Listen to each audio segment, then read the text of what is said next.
আপনাদের ভালোবাসার আর এক নাম চন্দন জুয়েলার্স। চন্দন জুয়েলার্স, আরামবাগ, সদরঘাট, হুগলি।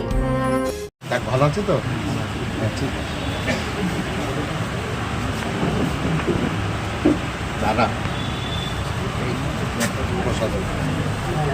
ঠিক আছে।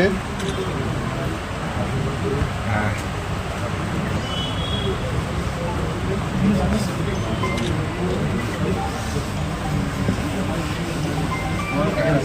কিরকম ভোট হয়েছে বুঝেছেন? ইলেকশন কমিশন তো চায় না, ইলেকশন কমিশন গণতান্ত্রিক অধিকারটা সুনিশ্চিত করতে চাই। যা গণতান্ত্রিক অধিকার যেখানে হরণ হয়েছে সেইখানে তো এই প্রেক্ষাপটটায় আসবে, পুনর্নির্বাচনের প্রশ্নই আসবে।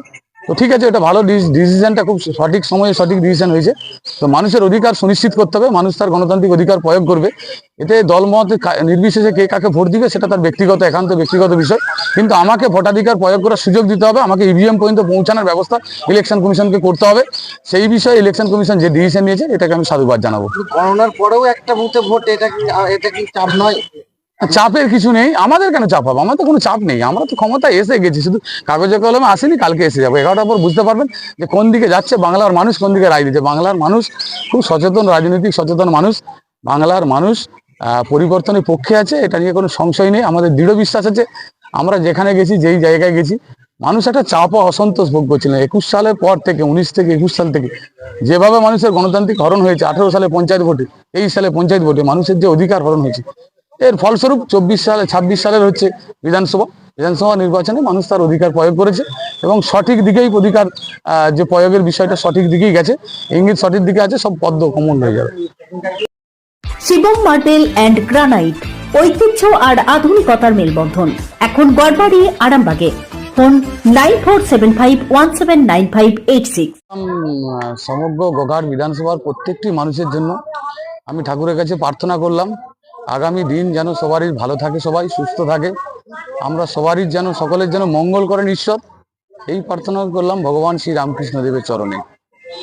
দাদা, মানে আগামীকাল তো ভোটের রেজাল্ট, আর সেই রেজাল্টের আগেই কি একবার মঠে আশীর্বাদ নিতে ছুটে আসবে? হ্যাঁ, আমি নিজের রামকৃষ্ণ মন্ত্রে দীক্ষিত, মঠেই দীক্ষিত, আমি একজন শিষ্য। আমি সবারই কাছে আজকে, সবারই হয়েই, মানে আমার সমগ্র যে গোঘাটের প্রত্যেকটি নাগরিক যারা আছে প্রত্যেকের জন্যই এই ঠাকুরের কাছে প্রার্থনা করলাম যে সকলেই যেন ভালো থাকেন, আগামী দিনগুলো সকলের যেন ভালো কাটে। জেতার ব্যাপারে কতটা আশাবাদী? ওটা তো 100% আগেই বলেছি, জেতা নিয়ে কোনো সংশয় নেই। আর জেতাটা তো একদম সময়ের শুধু অপেক্ষা।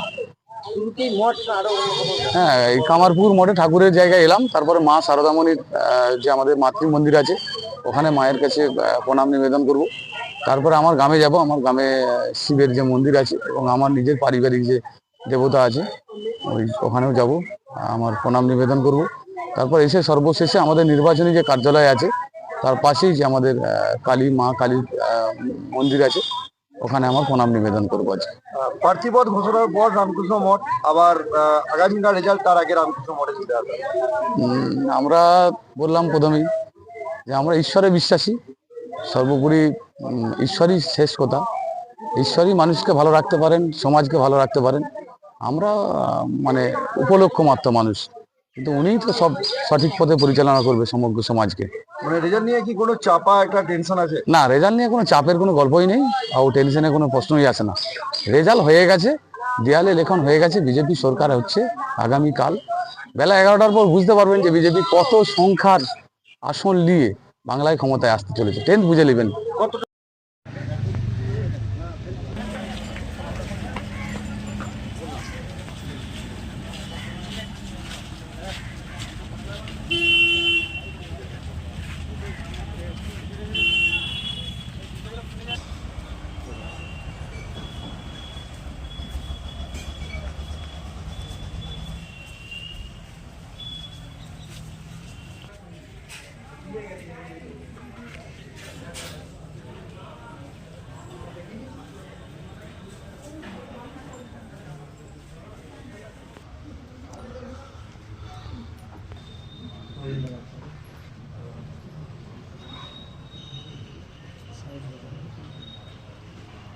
আরেকটু আগে যাও।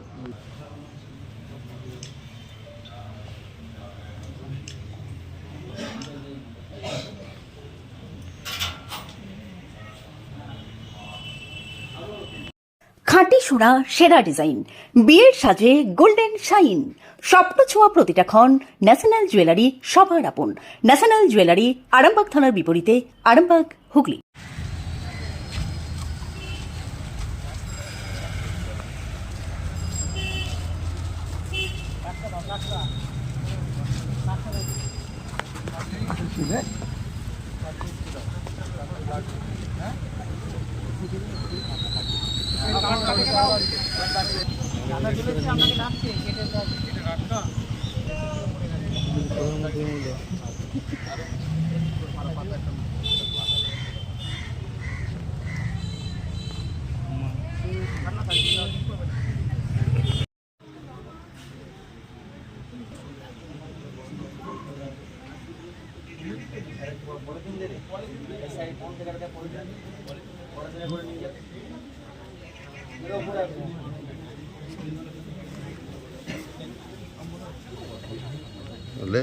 গোঘাটের প্রত্যেকটি ভোটার, আমাদের যা ভোটার ছিল এই গোঘাটের প্রত্যেকটি ভোটারকে আমি ওনাদের কাছে কি বলবো, কৃতজ্ঞতা জ্ঞাপন করব যে ওনারা এই ভোটেতে অংশগ্রহণ করেছেন। আর গণতান্ত্রিক উৎসবে ওনারা সবাই ওনাদের মতামত প্রকাশ করেছেন ইভিএম এর মধ্য দিয়ে। সেই সঙ্গে সঙ্গে ইলেকশন কমিশনকেও ধন্যবাদ জানাবো এত সুন্দর একটা রক্তপাতহীন নির্বাচন উপহার দেওয়ার জন্য। স্বাধীনতার পর এই প্রথম বাংলাতে প্রাণহানি বিহীন নির্বাচন, মানে আমাদের বাংলায় নির্বাচন মানে 20 জন 30 জন 50 জন 70 জন এরকম টাক রেকর্ড আছে যে প্রাণহানি হয়। এই প্রথম কোনো রক্তপাতবিহীন নির্বাচন হলো। এটা আমাদের জন্য, গণতন্ত্রের জন্য, আগামী ভবিষ্যৎ, আগামী জেনারেশনের জন্য একটা ভালো শুভ বার্তা এলো। আগামী দিনে যাতে এই ধরনের নির্বাচনই হয়, যাতে মানুষ তার গণতান্ত্রিক অধিকার প্রয়োগ করতে পারে, নির্বাচন কমিশন সেই বিষয়ে সচেষ্ট হবে। আর আপামর বাংলার নাগরিক তারা যে তাদের মতদান দিয়েছে, গোঘাটবাসী সহ সমগ্র বাঙালি সমাজকে আমি বলবো যে আপনাদের কাছে আমরা ভারতীয় জনতা পার্টির পক্ষ থেকে, আমি একজন প্রার্থী হিসেবে আপনাদের কাছে কৃতজ্ঞ যে আপনারা আপনাদের মতদান দিয়েছেন। বারবারই তৃণমূল কংগ্রেস স্ট্রংরুমের নিরাপত্তা নিয়ে প্রশ্ন তুলছে, কি বলবেন?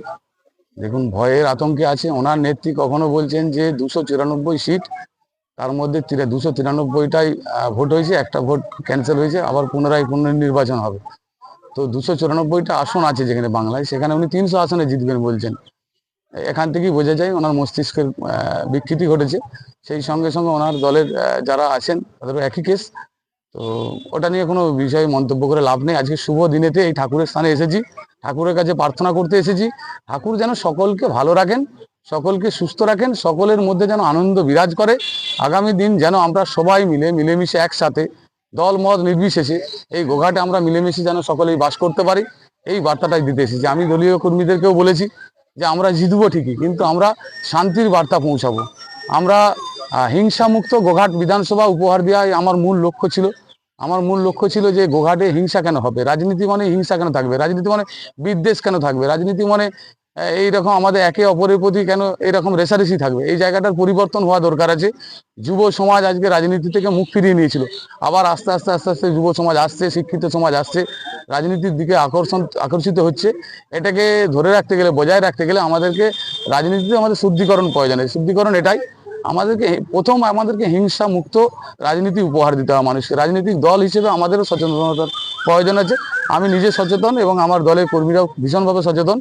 আগামী দিন আমরা যে কালকে সরকার হবে আমাদের বিজেপি সরকার, তাতে করে বিজেপির কর্মী সমর্থকরা একদম মানে খুব শান্ত পরিবেশেই থাকবে, কোনো রকম কোনো অশান্তিতে, কোনো প্ররোচনাতে পা দিবে না।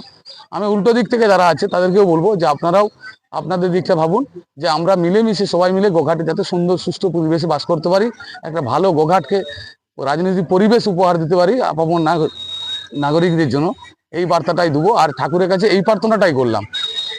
আপনি চিকিৎসার ক্ষেত্রে সেরা স্বীকৃতি অর্জন করেছেন টেরেসা মেমোরিয়াল হসপিটাল। মানুষের পাশে, মানুষের সাথে। সম্পূর্ণ স্বাস্থ্যসাথী মান্যতাপ্রাপ্ত টেরেসা মেমোরিয়াল হসপিটাল, আরামবাগ ও বর্ধমান। পুষের একটা তো বিষয় আছে, তো আশা করছি ইলেকশন কমিশন, এবারে নির্বাচন কমিশন যেভাবে কড়া হাতে টোটাল বিষয়টাকে দেখছেন এবং যে খুব সুন্দরভাবে সুষ্ঠুভাবে পরিচালনা করছেন ব্যবস্থাপনাটা, তাতে করে এইরকম হওয়ার জায়গা থাকে না। যদি রাজনৈতিক দলগুলো একটু নিজেরা যদি একটু সচেতন হয় তাহলে অনেকটা ইয়ে হয় আর কি, মানে রদ হয়। তো আমি আমার কর্মীদেরকে আমি বলতে পারি, আমার কর্মীদেরকে টোটাল একদম গ্রাউন্ড লেভেল পর্যন্ত আমি বার্তা দিয়েছি, যাতে আমার কর্মীরা একদম নিজেদেরকে খুব সংযত রাখে এবং নিজেদেরকে কি বলবো, একবারে একটা আমাদের যে পরিকল্পনা আছে যে আমরা হিংসার বাইরে যাব, সেই জায়গাতে আমার কর্মীরা অবশ্যই ওই বিষয়তে মান্যতা দিবে এবং বিরোধী রাজনীতি যারা করে তারা তাদের জায়গায় থাকবে, ওটা নিয়ে কোনো সংশয় নেই। তো ব্যাপারটা হচ্ছে এইবারেতে ধরুন কালকে যখন আপনি 200-র বেশি সরকার আসন নিয়ে আমরা সরকারে আসবো, তখন বিষয়টা কি হতে পারে সেটা আর বলার নেই। ওটা বাংলা কালকে গেরুয়াময় হয়ে যাবে। ঠিক আছে। ফেসবুকে ছাড়বে না।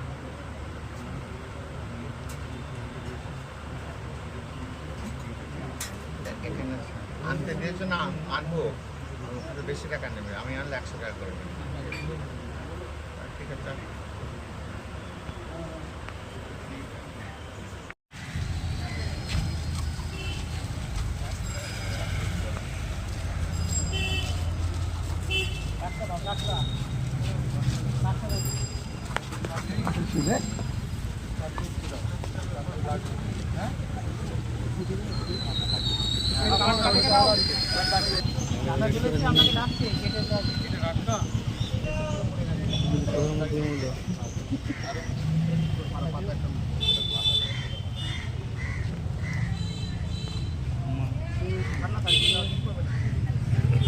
চুড়ি, তুমি নারীর প্রিয় সব উৎসবে, বাউটি, বালা, চূড়, মান্তাসা দেখলাম মন ভরে। জনপ্রিয়তায় আজও সেরা মিনা করা ঝুমকা, কানে দিলাম কানপাশা, পূরণ হলো সব আশা। হাতের আঙুলের আংটি নানা ডিজাইনে পাবে, ঐতিহ্যবাহী নেকলেস আজও মনে ধরে, জড়োয়া সীতাহার সবার নজর কাড়ে। তাই তো বিয়েতে পেলে এত গয়না সবার মনে ধরে। নতুন সম্পর্কের শুরুটা আজও সোনার মতো খাঁটি। যখন সেরা জিনিস, সেরা কালেকশন, সাথে ন্যায্য দাম, তবে উন্নতর কেন? অর্ধশত বছরের বিশ্বাস, আপনাদের ভালোবাসার আর এক নাম চন্দন জুয়েলার্স, আরামবাগ, সদরঘাট, হুগলি।